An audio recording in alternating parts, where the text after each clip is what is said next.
اللہ کے نبی نے فرمایا جس نے ماں باپ کو ناراض کیا ان پہ اللہ کی لعنت، ان پہ فرشتوں کی لعنت، ان پہ زمین آسمان کی لعنت، نہ ان کی نماز قبول ہے، نہ روزہ قبول ہے، نہ صدقہ قبول ہے۔ تو بھائیو مہربانی کرو، میرا اللہ کہتا ہے لا تقل لهما اف ولا تنهرهما وقل لهما قولا کریما واخفض لهما جناح الذل من الرحمہ وقل رب ارحمهما كما ربياني صغيرا۔ میرا رب کہتا ہے ماں باپ کے آگے سر جھکا دو، اپنے بازو بچھا دو اور ان کے غلام بن جاؤ، ان کے آگے اف نہ کرو، ان کے آگے آہ نہ کرو، ان کے آگے ہوں نہ کرو، ان کو میٹھے بول سے بلاؤ، تو تمہارا رب اس پر تمہارے لیے جنت الفردوس کے فیصلے فرمانے والا ہے۔ شادی ہو گئی ہے، ہونے والی ہے، اپنی بیویوں سے اچھا سلوک کرو۔ اچھے سلوک سے گھر آباد ہوتے ہیں، برے سلوک سے گھر آباد نہیں ہوتے۔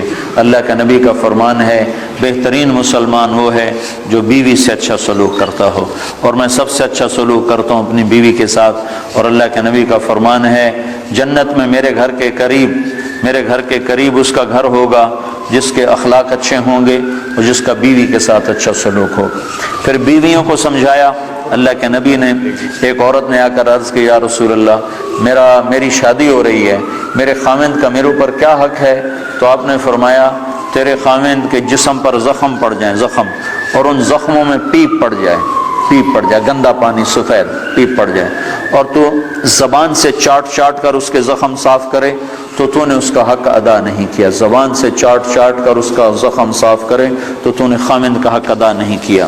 مردوں کو کیا سمجھایا کہ بہترین مسلمان وہ ہے جو بیوی سے اچھا سلوک کرتا ہو، اور عورتوں کو کیا سمجھایا کہ خاوند کی اطاعت آپ نے فرمایا اگر میری شریعت میں سجدہ جائز ہوتا، میری شریعت میں اللہ کے سوا کسی کو سجدہ نہیں، اگر سجدہ جائز ہوتا تو میں عورت سے کہتا اپنے خاوند کو سجدہ کرے، یعنی اس کی اطاعت کرے۔ اور مردوں کو سمجھایا کہ سب سے بہترین خرچ بیوی پر خرچ کرنا ہے، بچوں پر خرچ کرنا ہے، اور بہترین مسلمان وہ ہے جو بیوی کے ساتھ اچھا سلوک کرتا ہو۔ تو یہ اچھے اخلاق ہیں، آپس میں رہو، پیار محبت سے رہو، لڑائی نہ ہو، آپس میں جھگڑا نہ ہو، آپس میں بائیکاٹ نہ ہو، آپس میں آپ کسی سے لڑے ہوئے نہ ہو۔ کوئی مسلمان ایسا نہ ہو جس سے آپ کہو کہ میں اس سے نہیں بولتا، میری اس سے بات چیت بند ہے، ایسا ایک بھی نہ ہو۔ اگر کوئی ہے تو اٹھتے ہی توبہ کر کے اس سے معافی مانگ لو تو اللہ کے دربار میں آپ کا مقام بلند ہو جائے گا۔ جب دو مسلمان آپس میں لڑ پڑیں اور وہ صلح نہ کریں تو اللہ تعالیٰ ان کے اعمال مردود کر دیتا، نہ نماز قبول، نہ روزہ قبول، نہ حج قبول۔ تو اللہ تعالیٰ فرماتا ہے جب تک یہ صلح نہیں کرتے ان کا کوئی عمل قبول نہیں ہے۔ تو آپس میں پیار محبت سے رہو، آپ پرائے دیس میں ہو، نہ مذہب کے نام پہ لڑو، نہ رشتے ناطے کے نام پہ لڑو، نہ آپس کی سیاسی باتوں پر لڑو، پیار محبت کی فضا قائم رکھو۔ اللہ کو بہت پسند ہے ایک دوسرے کا خیال کرنا۔ ایک آدمی آئے گا قیامت کے دن تو اللہ تعالیٰ کے فرشتے کہیں گے یا اللہ اس کے کھاتے میں کوئی عمل کوئی نہیں، اس کے کھاتے میں کوئی عمل کوئی نہیں۔ تو اللہ تعالیٰ فرمائیں گے ہاں بھائی کوئی ہے تیرے کھاتے میں عمل یا خالی ہو؟ کہے گا یا اللہ ایک ہے اور کچھ نہیں، ایک ہے اور کچھ نہیں۔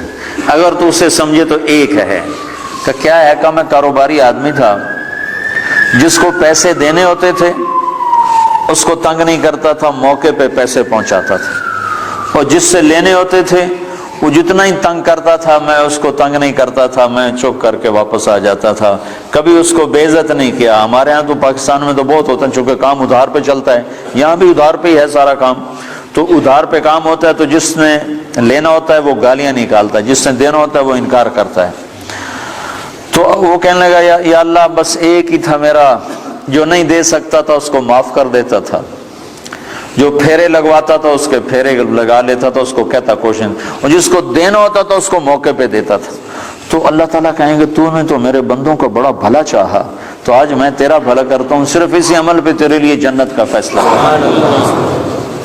تو اللہ کے بندوں سے بھلائی بہت بڑا عمل ہے، بہت بڑا عمل ہے۔ وقت کے جنید بغدادی بن جاؤ، دو کام کر لو، ایک زبان پہ قابو پا لو، تمہاری زبان سے کسی کا گلہ نہ ہو، کسی کی غیبت نہ ہو، کسی کی چغلی نہ ہو، کسی کی شکایت نہ ہو، کسی کو گالی نہ دو، کسی کے لیے برا بول نہ بولو، ایک اپنے دل کو بغض سے صاف رکھ لو، تو انشاءاللہ وقت کے جنید بغدادی اللہ تمہیں بنائے گا۔